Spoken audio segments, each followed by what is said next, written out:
¿Qué tal, Pedro? ¿Cómo estás? Hola, muy bien. ¿Tú qué tal, Luisma? Bien. Oye, Pedro, cuéntanos un poco quién es Pedro. ¿De dónde eres, Pedro? Pues yo nací en Madrid.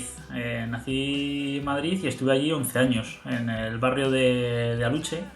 Yo vivía entre Aluche y Carabanchel, mi familia era de allí, de hecho iba al colegio de Carabanchel.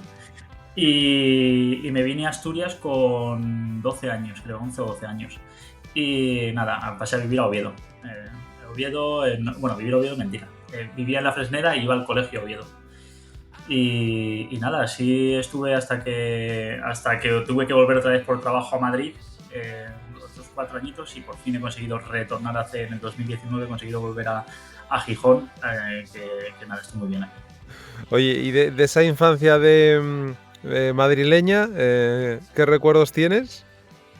Pues muy bien, la verdad es que muy feliz. Estábamos allí, era una vida muy en la calle, no sé si ahora los niños es igual, pero bueno, una vida muy en la calle, en el barrio y jugando al fútbol donde se podía.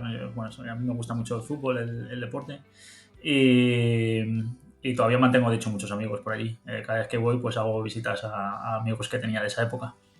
Y sí, Bueno, nada, muy bien. eso siempre se agradece, ¿no? Cuando has vivido en un sitio, digamos, te alejas de él. ¿Sigues teniendo familia allí? Tienes Sí, familia en Madrid, ¿no? sí, sí, tengo familia por allí, primos, está mi hermano por allí. Y entonces nada, cuando voy me toca hacer visitas de rigor a mucha gente, pero vamos, yo voy encantado. Oye, y la avenida hacia Asturias, en este caso la Fresneda Oviedo, ¿fue vinculado a familia, trabajo de tus padres o lo que sea, me imagino, ¿no? Sí, porque mi padre trabaja o trabajó toda su vida en CAPSA. De hecho, mi padre también se llama Pedro Sáez. Entonces, alguna vez que tuve que ir a hacer alguna reunión a CAPSA ya por mi trabajo, yo llegaba a la entrada y decía, mira, soy Pedro Sáez, vengo a una reunión. Y claro, todo el mundo conocía a mi padre porque estuvo 40 años en la empresa. Entonces era raro. Sí, mi padre trabajó en Madrid, en la delegación de Madrid durante unos años en CAPSA, y luego se vino a Asturias, aquí a la delegación central. Qué bueno. Y ese cambio, ¿cómo viviste ese cambio que siempre es a veces, bueno, cuesta? Yo que he cambiado muchas veces, alguna vez lo he contado también en los podcasts, he cambiado bastantes veces de colegio por trabajo de mi padre, siempre en Asturias. Afortunadamente nunca me he tenido que desplazar muy lejos, pero siempre vivías esos primeros momentos cuando no conocías a nadie y tenías que enfrentarte a los nuevos compañeros de colegio. Era bueno, había veces que no lo pasabas muy bien, ¿no? Después simplemente el deporte a mí siempre me ha ayudado a socializar también, ¿no? A que te fuese más fácil introducirse en esos círculos que ya están creados, ¿no? Porque hay lógicamente niños que se conocen desde parvulitos o desde las primeras fases de educación y la gente van pasando los años y se van haciendo forjando esas amistades, ¿no? ¿Cómo viviste ese cambio? Pues, como tú dices, depende de la edad, ¿no? Es más difícil o más fácil. Ya hicimos un amago de venirnos a Asturias cuando yo tenía 7 8 años. Y me acuerdo que ahí pasé unos meses aquí, pero fue fácil. Con 7 8 años, rápido cambias de amigos, vamos, fue como muy natural. Sin embargo, ya la segunda vez que venía para empezar primero de eso, ahí ya era más difícil. Por un lado, me costó más dejar a los amigos de Madrid. De hecho, durante muchos años seguí muy vinculado a ellos. Y hacer aquí amigos, bueno, pues ya era otro nivel, ¿no? Ya era pues ya unas relaciones más estrechas entre ellos, te tenías que meter en su grupo y demás. Pero bueno, al final, bueno, pues empezaba en la ESO, que también empezaba mucha gente nueva en el colegio. Como dices tú, el deporte siempre ayuda y me fui haciendo mi hueco. Oye, y a nivel de estudios, inquietudes, ¿cuándo nace en ti, no sé si la vena emprendedora ya la tenías ahí o estaba ahí germinando o no, o fue a lo largo de la universidad, de los estudios, y por qué también meterte en la parte de tecnología? Pues, a ver, lo de la parte emprendedora, a mí siempre, o sea, yo siempre tenía en mente el que me gustaría crear algo por mi cuenta, montar una empresa. Y de hecho, yo me acuerdo de pequeño tener incluso algún juego en el que jugaba a montar empresas, ¿no? Donde me hacía como el dinerito en pequeño y montaba, yo lo que oía a mi padre, ¿no? Que de repente una delegación en no sé dónde y tal. Y, y evidentemente siempre lo petaba, o sea, siempre me iba bien. Pero bueno, sí, siempre me ha gustado los tipos de juegos donde tenías que crear una empresa o un parque de atracciones o cosas de estas, siempre me han gustado. Entonces siempre tenía en la mente en algún momento hacerlo. Pero antes de eso quería pues conocer un poco el mundo empresarial desde dentro, no empezar yo de cero a la primera. Y además el mundo digital a mí siempre me ha gustado mucho. En mi casa empezamos teniendo pues el Spectrum en su día, el 286, y he vivido mucho la evolución de la informática, y siempre tuve claro que a mí el mundo digital me encanta, me parece un mundo mágico y en el que además puedes crear cosas. Y entonces decidí que como primer paso iba a empezar por informática. Y después de informática pues fui probando cositas, ¿no? Terminé informática, hice formación, me metí en sector formación, me metí en sector, estuve en una pequeña startup, luego estuve en una consultora grande, y cuando ya me viene el momento preparado, pues ya me lancé a ello. ¿Y cómo se vive ese primer momento cuando uno sale de la facultad y quiere buscarse, digamos, su primera oportunidad laboral? ¿Cómo lo viviste? Esos momentos de, bueno, un poco también de incertidumbre, ¿no? De inquietud, de querer empezar a tener ese primer sueldo, ¿no? O esa primera beca o esa primera oportunidad. ¿Cómo lo viviste? Bueno, yo creo que en ingeniería informática ahí somos unos privilegiados y no tenemos esa incertidumbre de si tendré trabajo o no. De hecho, yo ya en la universidad trabajaba de becario, primero en la universidad, luego entré en hidroeléctrica del Cantábrico, me acuerdo, y entonces siempre tuve algún ingreso por becas de la universidad. Y luego, antes de terminar la carrera, ya estaba dando formaciones me acuerdo del framework este del Principado, que había un framework con el que había que hacer todo el software del Principado, que de hecho se supone, bueno, lo daba incluso antes de haber terminado la carrera. Y lo mismo, luego pasé directamente a una startup que se estaba creando, o sea, nunca hubo ese problema, esa incertidumbre de, ¿tendré trabajo? En informática, por suerte, creo que no tenemos ese problema. Sí, es un sector, lógicamente, o una especialización o una especialidad, unas carreras que desde, yo creo que los 2000, ¿no? Ya con ese boom a nivel formativo siempre habéis tenido pues esas oportunidades de incluso antes de terminar la carrera de poder incorporaros a compañías, ¿no? Oye, antes de entrar un poco en los inicios de ese emprendimiento y en lo que estáis haciendo ahora desde Onidix, em, ¿cómo ves Asturias? ¿Cómo estás viviendo? Además que ya llevas unos años, digamos, intentando empujar este proyecto, y lógicamente pues te has enfrentado a administraciones públicas para solicitar ayudas, a participar en distintos foros de emprendimiento, de innovación, de inversión, etcétera, etcétera. Pero ¿cómo ves un madrileño allegado asturiano que emprende desde Asturias, que además has tenido ahora y estáis teniendo pues otras, digamos, ayudas o entradas de capital, que también entraremos un poco más en detalle después? ¿Cuál es tu visión actualmente de lo que está ocurriendo en nuestra comunidad? Bueno, antes de nada, si me preguntas, es verdad que soy madrileño de nacimiento, pero ya sabes que aquí se dice que eres de donde paces, no de donde naces. Entonces, yo si me pregunta a alguien, por no contarle toda la historia, yo le digo que soy asturiano. Entonces, eso es importante. Que nada, yo Asturias creo que desde las instituciones públicas, siempre lo digo, en cualquier foro que me preguntan de inversión o donde sea, creo que se están haciendo las cosas muy bien. De hecho, porque bueno, al final no dejamos de ser una comunidad pequeña, que es muy difícil abrirse paso en el ecosistema, donde hay ecosistemas muy maduros como Valencia, Madrid, Barcelona, Málaga, el País Vasco.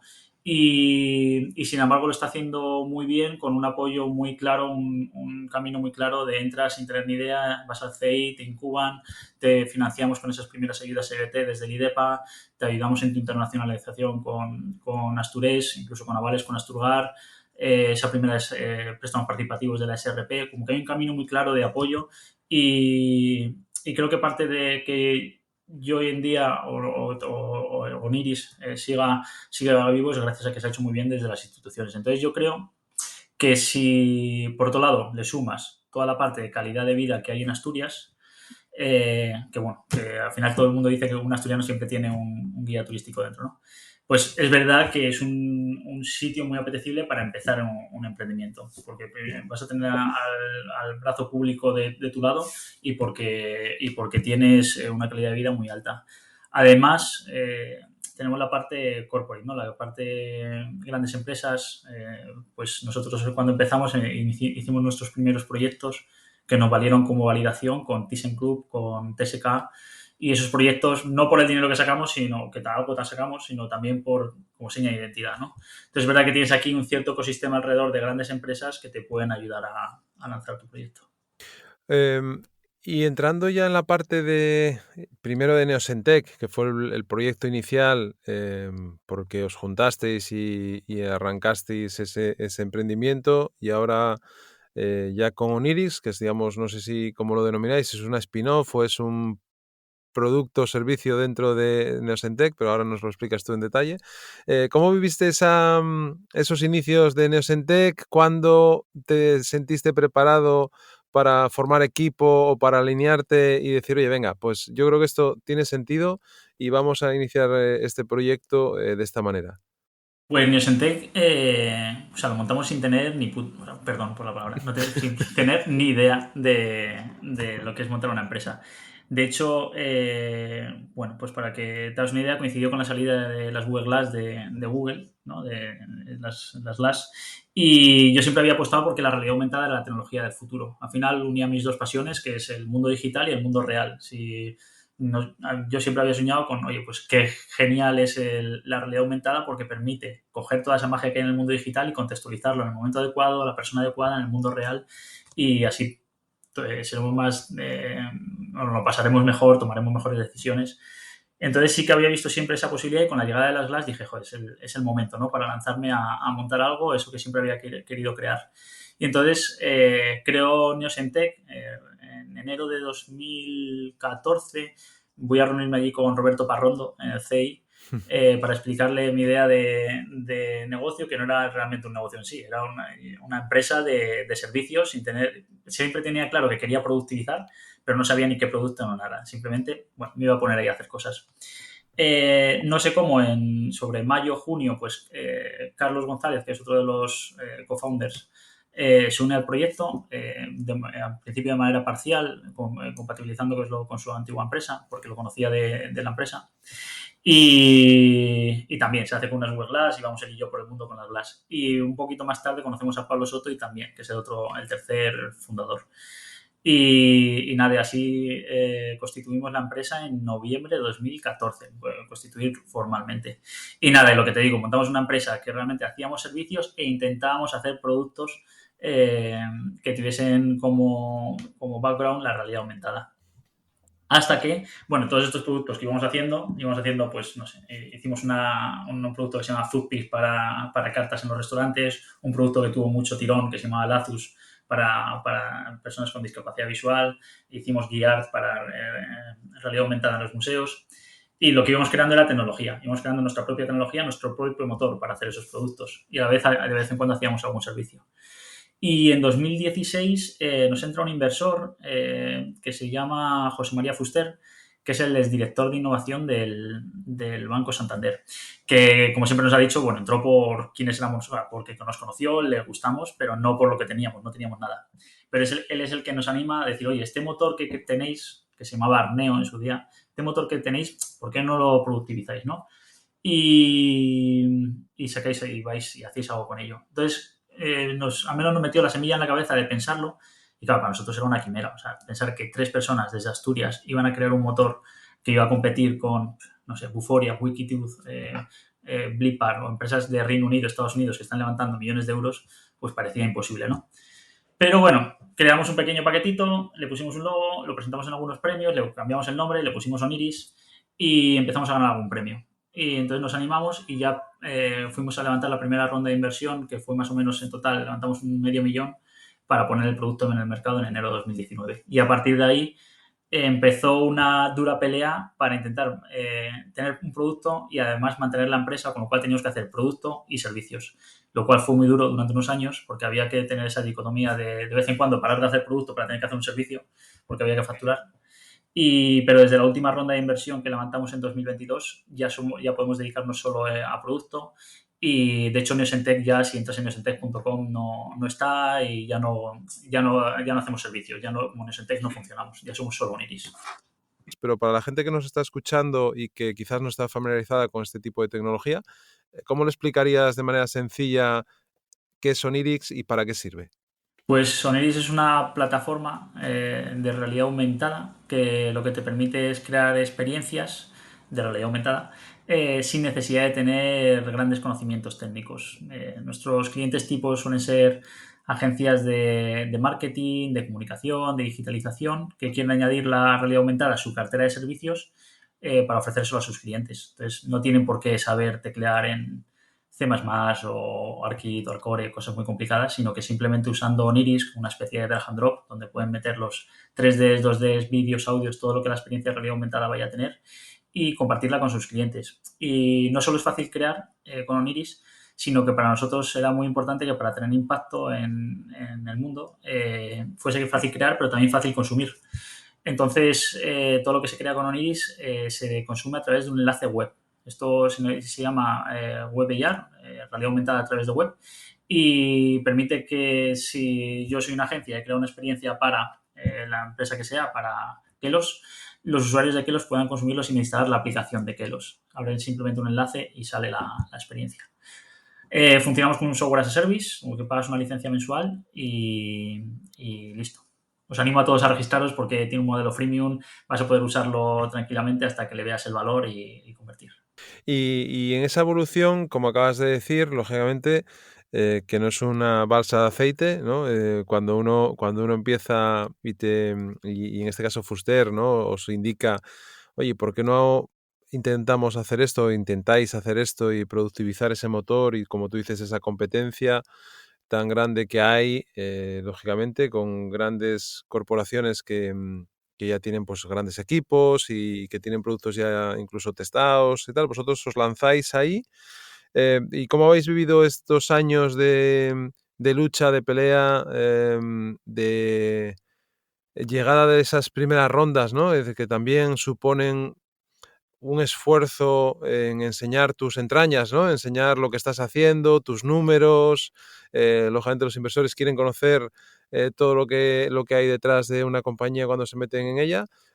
¿Cómo lo vivisteis eso internamente también? ¿Y cómo lo estáis viviendo con la última ronda que habéis conseguido también? Para que nos cuentes un poco cómo ha sido este proceso.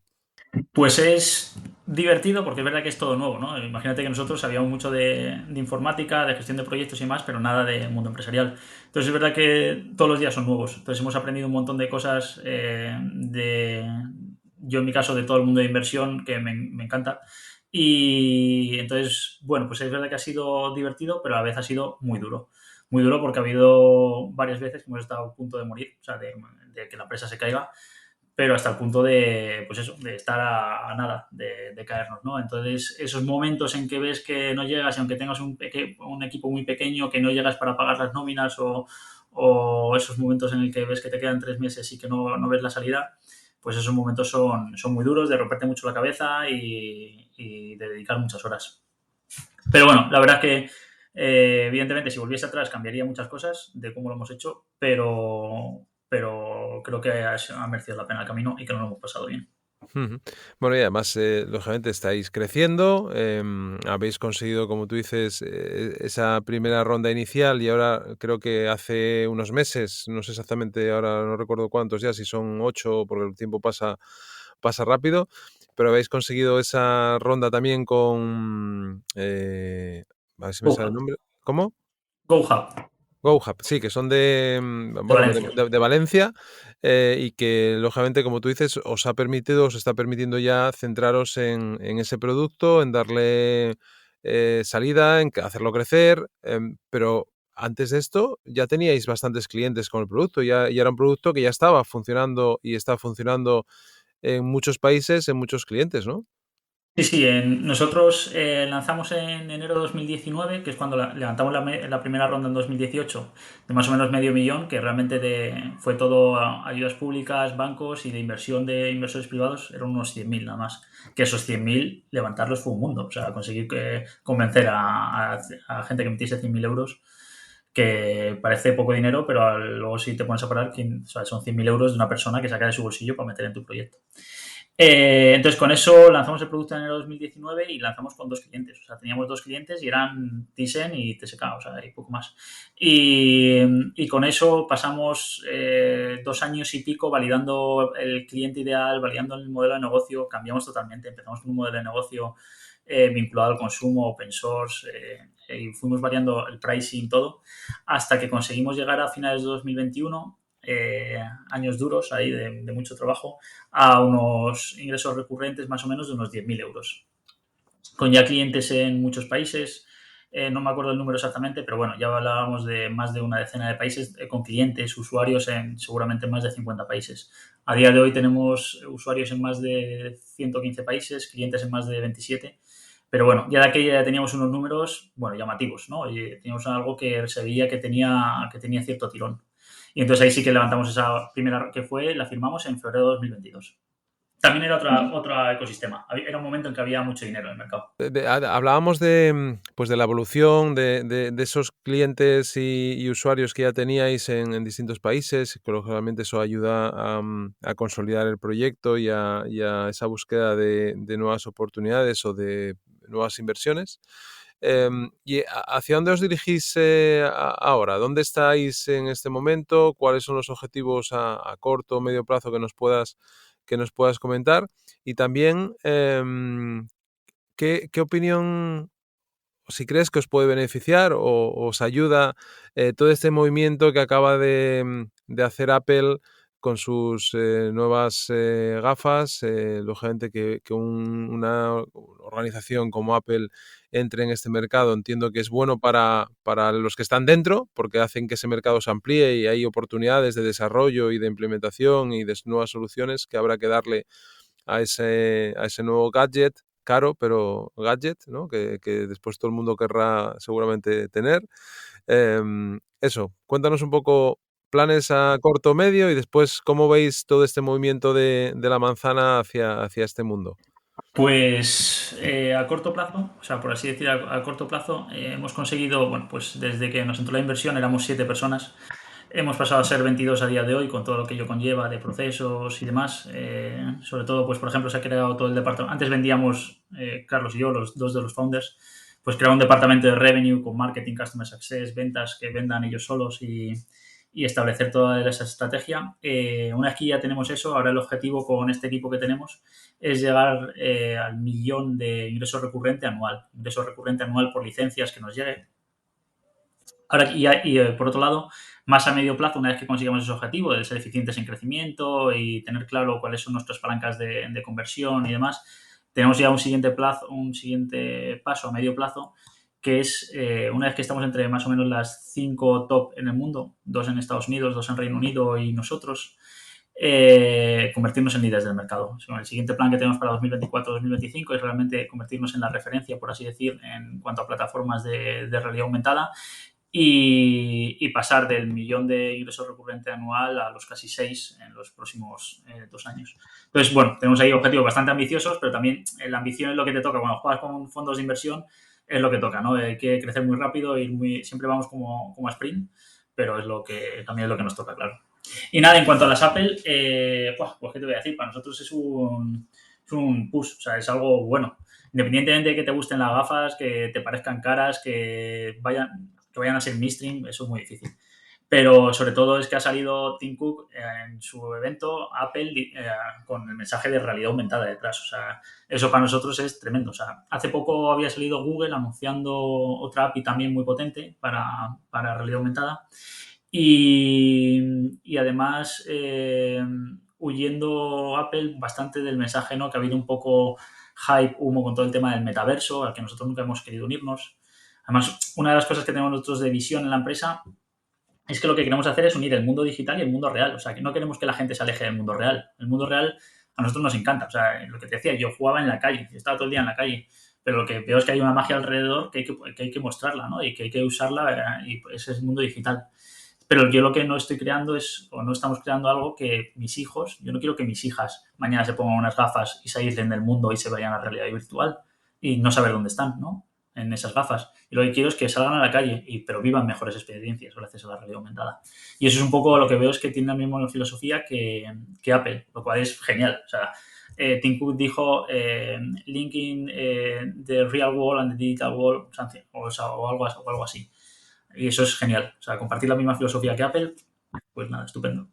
Que yo siempre he pensado con todo este hype, como decías, del ámbito del metaverso, y no sé si estarás de acuerdo conmigo en esto, creo que sí, en el sentido de que al final a mí también me gusta la parte experiencial, ¿no? Es decir, yo creo que el poder estar en contacto con una persona, mirarla a los ojos, pues disfrutar o sufrir con ella, ¿no? Si vamos a los extremos. O mirar a tu hijo o a tu hija, ¿no? Poder darle un beso, sentir, todas esas cosas que son muy humanas, o el disfrutar de una brisa del mar en el paseo o en la playa de Gijón, ¿no? Todas estas cosas que son muy de sensaciones, al final yo creo que las personas o el ser humano no está preparado, desde mi punto de vista, para de repente meterse en un mundo que sea totalmente virtual y aislarse del resto, ¿no? Decir, bueno, vale, puedes vivir una sensación en esos metaversos o en ese metaverso, pero yo creo que no estamos preparados. El ser humano evoluciona como evoluciona. Muchas veces yo creo que la tecnología evoluciona mucho más rápido que lo que nosotros tenemos la capacidad de entenderla o de soportarla o de disfrutarla. Y yo sí creo que es un acierto el hecho de ese movimiento de Apple, de decir, oye, tú estás aquí y yo lo que te doy es una herramienta que te va a permitir disfrutar, vivir de tu momento juntamente con los que tienes alrededor, ¿no? Y darte nuevas propuestas, nuevas experiencias, pero que no te van a aislar del mundo, sino lo que te vas a estar es, sigues inmerso en tu mundo y te doy otras realidades que aparecen o que te puedes disfrutar, digamos, en este caso, con este dispositivo, ¿no? No sé, yo esa visión también que tengo a veces de que el ser humano evoluciona muy poco a poco, evolucionamos muy poco a poco, hay otros que piensan que no, que evolucionamos muy rápido, yo creo que evolucionamos muy poco a poco y que no estamos preparados para ciertas cosas todavía. Hombre, lo que está claro es que la forma en que se consume contenido digital a día de hoy va a cambiar radicalmente en los próximos años. A día de hoy se consume todo en formato 2D, además de una forma asíncrona, siempre digo, que o estás en el mundo real o estás en el mundo digital, no está conectado una cosa con la otra. Así que mítico que estás en una cena, te pones a mirar el móvil y te has salido del mundo del real, estás en otro sitio. Entonces, esa forma de consumir contenido va a cambiar y ahí es donde todo va a pasar más ser más 3D inmersivo y demás, que ahí es donde tiene cabida la realidad aumentada. Y seguramente también tenga su espacio la realidad virtual en ciertos casos. Gaming, por ejemplo, seguramente entre para ciertos casos de simulación y demás, pero ha habido un momento con todo este hype que ha habido que parecía que lo único que había era VR, ¿no? Porque salió Meta diciendo que era VR lo que tenía que ser realidad virtual.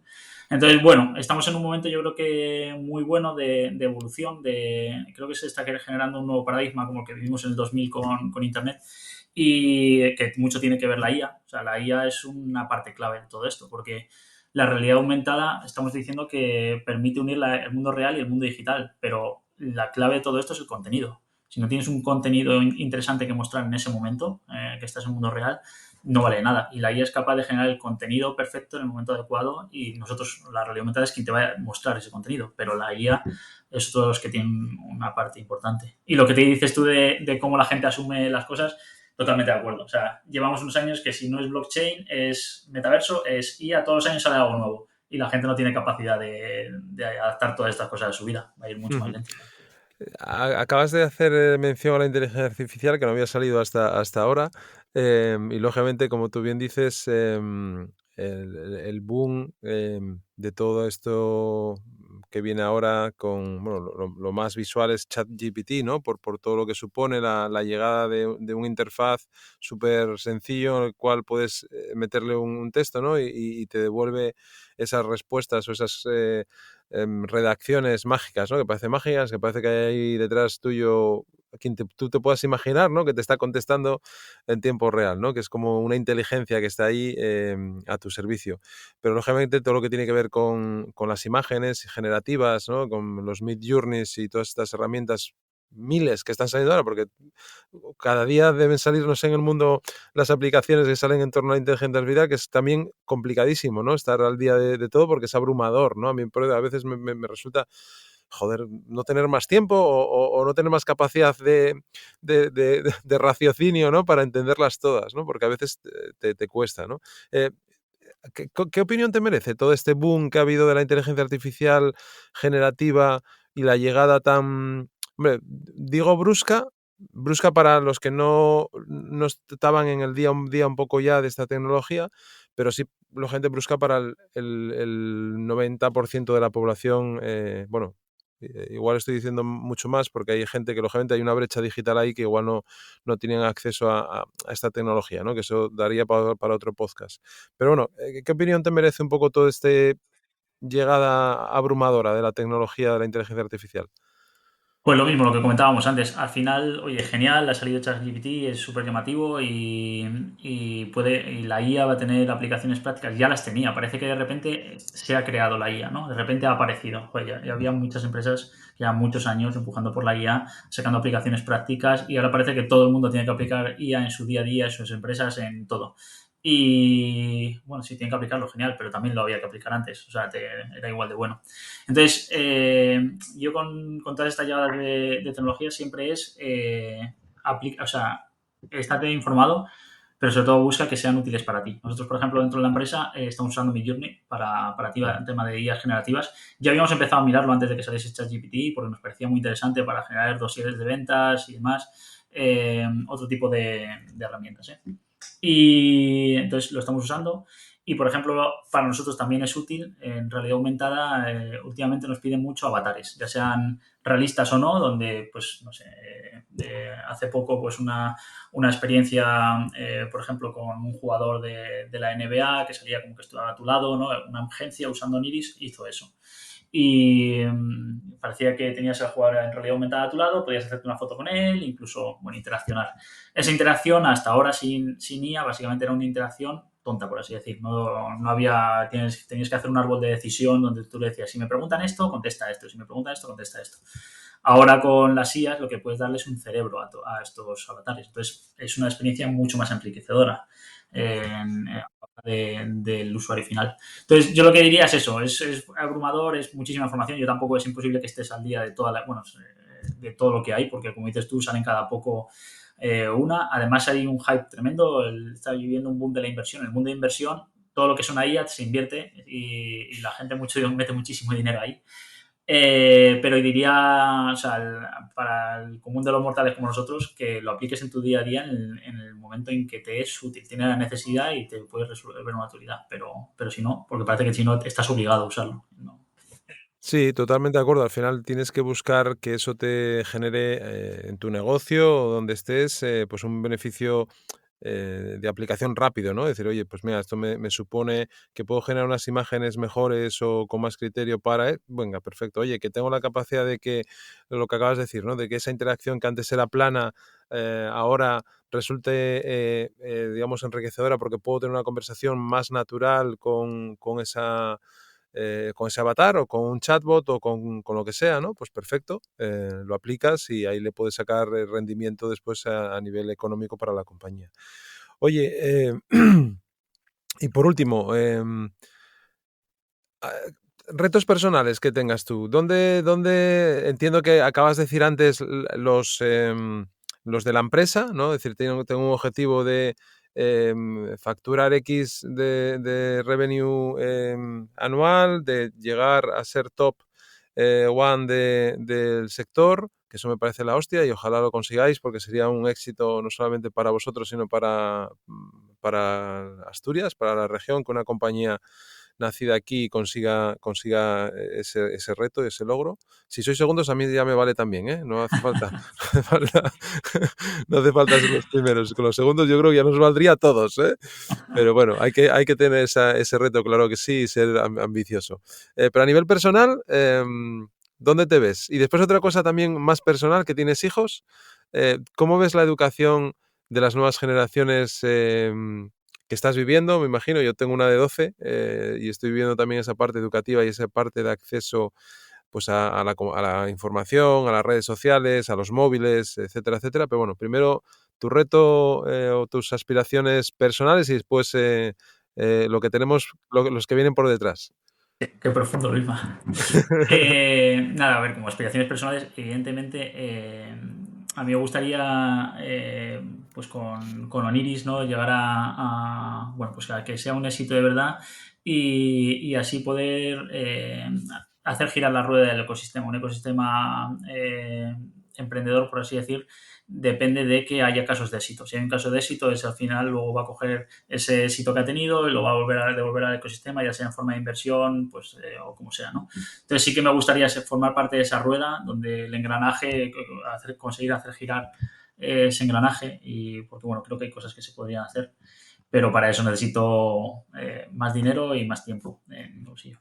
Entonces, eso por un lado. Luego sí que es verdad que como objetivo principal tengo el seguir teniendo pasión por lo que hago. Yo siempre, o sea, siempre he oído de dedicar mi tiempo a algo que de repente pasa en 3 años y diga, ¿qué hago aquí? ¿No? Entonces, no sé qué pasará si algún día termina mi aventura en Oniris, pero sí que quiero que sea algo que me llena. A lo mejor simplemente que me llena estar 2 años sin hacer nada y dedicándome a pensar, ¿no? Pero sí que está muy convencido de que, bueno, que eso que estoy haciendo me apasiona. Y luego, por supuesto, pues aprovechar, disfrutar del tiempo que tengo también con mi familia, mis hijas y demás. Así que como retos personales lo llevaría un poco por ahí. En cuanto a la educación, eh, ¿qué pregunta? Pues creo que se están intentando adaptar. Creo que los colegios tienen una labor muy difícil, muy, muy, muy difícil. Primero tienen que adaptarse a las normativas legales que cambian cada poco, las leyes. Y eso es un reto a la vez que tienen que adaptar su metodología a unos tiempos que cambian muy rápido. Si antes teníamos un modelo de educación donde lo que se buscaba es que la gente obedeciese sin preguntar mucho, ¿no? Y que fuese capaz de seguir procesos A, B, C sin cuestionarse las cosas, ahora lo que tenemos que generar son niños que cuestionen las cosas, porque los procesos A, B, C muy simples lo van a hacer máquinas. Lo que necesitamos es que los niños sean creativos, se pregunten, salgan fuera de la caja. Entonces, es una forma de educar totalmente distinta que requiere un esfuerzo extra del profesorado, un profesorado que además muchas veces no está todo lo bien pagado que se debería. Entonces, hay una cantidad de retos ahí brutales. Yo creo que están haciendo un esfuerzo grande por adaptarse. Y lo que pasa es que cuando eres padre parece que siempre va todo más lento de lo que te gustaría, porque al final si tardan un poquito más, tu niño ya no coge esa tendencia. Pero bueno, yo sí que noto esa tendencia a cambiar los métodos de educación. Yo personalmente no estoy muy de acuerdo en meter, por ejemplo, o sea, estoy de acuerdo en cambiar ciertas cosas, no otras. Por ejemplo, meter tecnología digital en las escuelas no soy muy partidario de ello. O sea, mira que me dedico al tema digital y demás, pero creo que hay un tiempo para cada cosa. No, pues no sé, mis hijas todavía no han tocado prácticamente un móvil.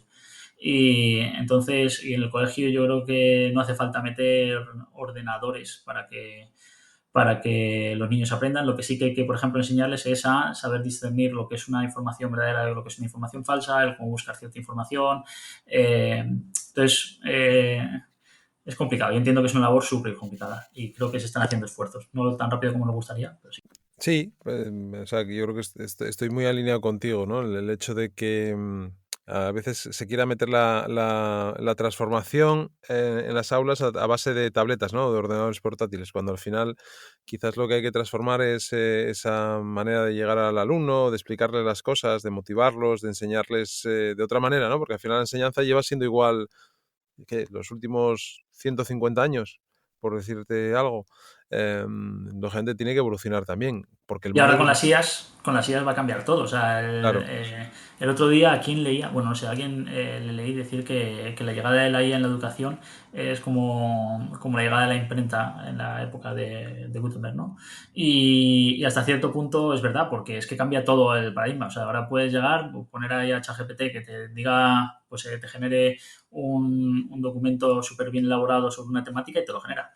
Y entonces, porque precisamente es eso, lo que tenemos que enseñar a los niños no es a generar una información bueno, un poco como cuando llegaron la biblioteca Esparta, me acuerdo cuando llegaban la Esparta en CD a casa y todos copiábamos ahí los textos de la Esparta.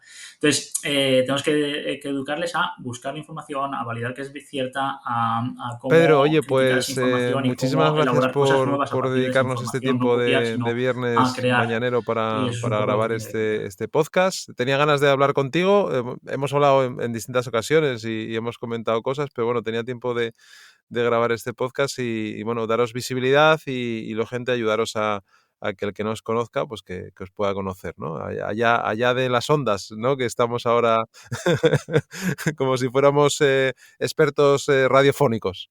No, no, al revés, gracias a ti, Luisma, sobre todo también por esa labor que haces de, bueno, de empujar el ecosistema asturiano, de estar siempre ahí, de que estás a mil cosas, como dices tú, pero la verdad es que se valora un montón. Se valora un montón porque eres alguien que empuja.